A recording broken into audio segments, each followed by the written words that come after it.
permitted and good practice to bond medium voltage or high voltage systems to low voltage systems to establish a common equipotential plane. This bonding helps ensure that all electrical systems are at the same electrical potential, reducing the risk of electric shock and equipment damage in the event of a fault or surge.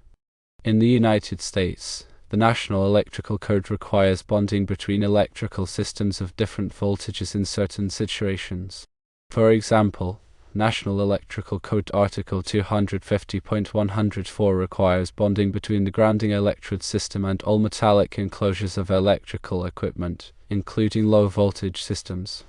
The International Electrotechnical Commission also recommends bonding between electrical systems of different voltages in its standards.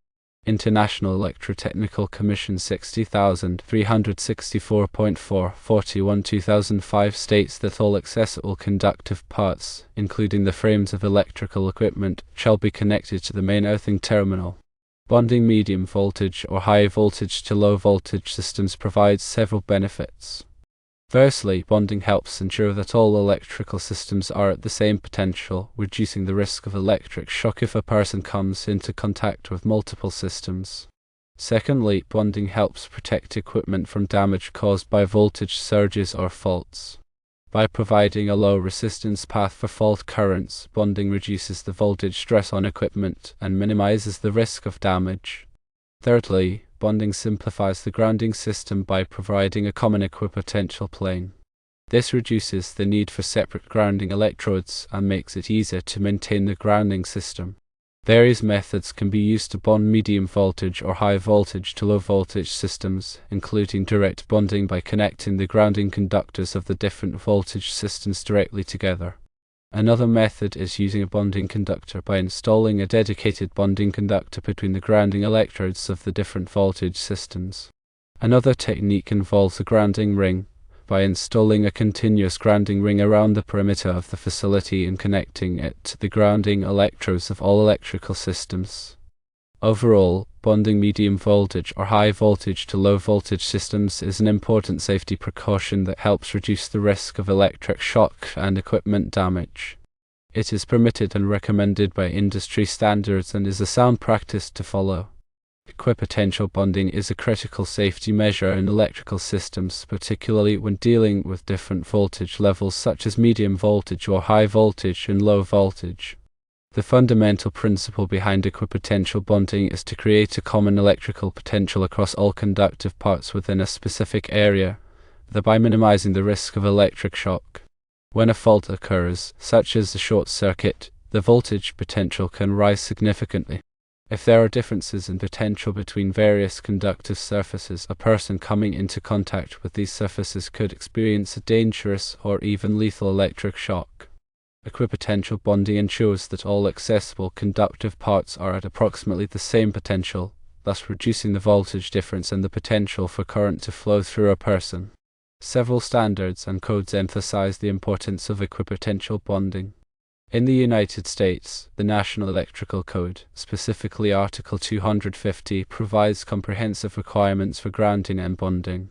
This includes provisions for bonding metallic enclosures, equipment grounding conductors, and other conductive elements to ensure a low impedance path for fault currents. The goal is to facilitate the operation of overcurrent protective devices, such as circuit breakers and fuses, which quickly disconnect the power supply in the event of a fault. Internationally, the International Electrotechnical Commission standards such as International Electrotechnical Commission 60364 offer guidelines for electrical installations, including detailed recommendations for equipotential bonding. These standards emphasize the need to connect all exposed conductive parts and extraneous conductive parts to a common grounding system. This includes metallic pipes, structural steel, and other conductive elements that could potentially become energized during a fault. The benefits of equipotential bonding are numerous. Firstly, it significantly reduces the risk of electric shock. By minimizing potential differences, the likelihood of a dangerous current flow through a person is greatly reduced. This is particularly important in environments where people may be in contact with multiple conductive surfaces simultaneously, such as industrial facilities or swimming pool areas. Secondly, equipotential bonding improves the performance of protective devices. By providing a low impedance path for fault currents, it ensures that circuit breakers and fuses operate quickly and effectively, minimizing the duration of the fault and reducing the potential for damage to equipment. Thirdly, equipotential bonding helps to reduce electromagnetic interference.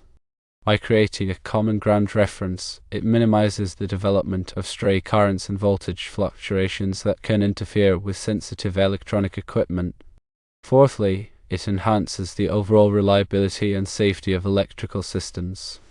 By providing a robust grounding and bonding infrastructure, it minimizes the risk of equipment damage, reduces downtime, and improves the safety of personnel. There are several methods for implementing equipotential bonding. Direct bonding involves directly connecting conductive parts together using bonding jumpers or conductors.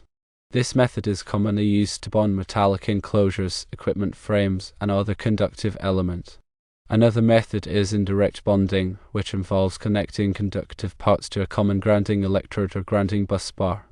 This method is often used to bond extraneous conductive parts, such as metallic pipes and structural steel. Another approach is grid bonding, which involves creating a grid of interconnected conductors that covers a large area. This method is particularly effective in large industrial facilities or substations where there are numerous conductive elements that need to be bonded. The design and implementation of equipotential bonding systems require careful consideration of several factors. Firstly, the size and type of bonding conductors must be appropriately selected to handle the expected fault current. National Electrical Code and International Electrotechnical Commission standards provide guidance on the selection of conductor sizes based on the rating of the overcurrent protective devices. Secondly, the bonding connections must be properly installed and maintained to ensure a low impedance path. This includes using appropriate connectors, tightening connections to the specified torque, and periodically inspecting the connections for corrosion or damage. Thirdly, the grounding electrode system must be adequately sized and installed to provide a low-resistance connection to the earth. This typically involves using multiple grounding electrodes, such as ground rods, ground plates, or concrete-encased electrodes. Fourthly, the equipotential bonding system must be coordinated with other grounding and bonding systems in the facility. This includes ensuring that the bonding system is properly connected to the main grounding electrode and that there are no unintended ground loops. In summary, equipotential bonding is a crucial safety measure that helps to minimize the risk of electric shock and improve the performance and reliability of electrical systems. By creating a common electrical potential across all conductive parts, it reduces the potential for dangerous current flow and ensures the proper operation of protective devices. Proper design, installation, and maintenance of equipotential bonding systems are essential for ensuring the safety of personnel and the reliable operation of electrical equipment. When dealing with medium voltage or high voltage systems in proximity to low voltage systems, the importance of a common equipotential plane becomes even more pronounced. A higher voltage is present a greater risk of arc flash and other hazardous conditions, making it critical to ensure that all conductive surfaces are effectively bonded.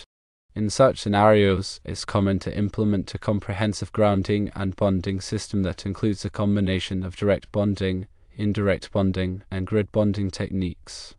This may involve installing a grounding grid beneath the facility, bonding all metallic structures to the grid, and using dedicated bonding conductors to connect equipment enclosures and other conductive elements. In addition to the technical aspects of equipotential bonding, it's also important to consider the administrative and procedural aspect. This includes developing and implementing a comprehensive grounding and bonding plan, providing training to personnel on the importance of grounding and bonding, and conducting regular inspections and audits to ensure that the grounding and bonding system is properly maintained. The grounding and bonding plan should clearly outline the scope of the bonding system, identify all conductive parts that need to be bonded, specify the methods and materials to be used, and establish procedures for inspection and maintenance. Training should cover the principles of grounding and bonding, the hazards associated with improper grounding, and the procedures for inspecting and maintaining the bonding system. Inspections and audits should be conducted on a regular basis to verify that the bonding system is properly installed, that all connections are tight and corrosion-free, and that the grounding electrode system is functioning effectively. Any deficiencies identified during inspections or audits should be promptly corrected. It's also important to coordinate the grounding and bonding system with other safety measures, such as arc flash protection and lockout/tagout procedures. Arc flash protection involves implementing measures to reduce the risk of arc flash incidents, such as using arc-resistant equipment, installing remote racking systems, and providing personnel with appropriate personal protective equipment. Lockout/tagout procedures involved energizing equipment and applying locks and tags to prevent accidental re-energization during maintenance or repair work. By coordinating the grounding and bonding system with these other safety measures, it's possible to create a comprehensive safety program that minimizes the risk of electrical hazards.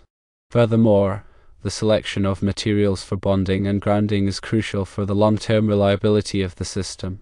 Copper is often preferred for its excellent conductivity and corrosion resistance, but it can be expensive. Aluminum is a more cost-effective alternative, but it's more susceptible to corrosion and may require special connectors and installation techniques. Stainless steel is another option, offering good corrosion resistance, but it's not as conductive as copper or aluminum. The choice of material should be based on a careful consideration of the specific application, the environmental conditions, and the budget.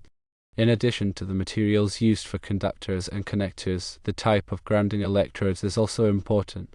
Ground rods are the most common type of grounding electrode, but they may not be effective in areas with high soil resistivity. Ground plates offer a larger surface area and can be more effective in such areas. Concrete-encased electrodes, also known as UFA grounds, are another option, providing a very low resistance connection to the earth. The selection of grounding electrodes should be based on a thorough assessment of the soil conditions and the requirements of the grounding system. When designing and implementing an equipotential bonding system, it's important to consult with qualified electrical engineers and contractors who have experience with grounding and bonding. These professionals can help to ensure that the bonding system is properly designed, installed, and maintained in accordance with applicable codes and standards. They can also provide guidance on the selection of materials, the coordination of the bonding system with other safety measures, and the development of a comprehensive grounding and bonding plan.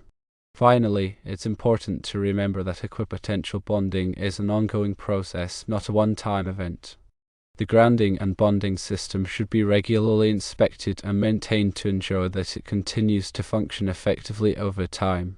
This includes periodically testing the resistance of the grounding electrode system, inspecting bonding connections for corrosion or damage, and updating the grounding and bonding plan as needed. By taking a proactive approach to grounding and bonding, it's possible to minimize the risk of electrical hazards and ensure the safety of personnel and the reliable operation of electrical equipment.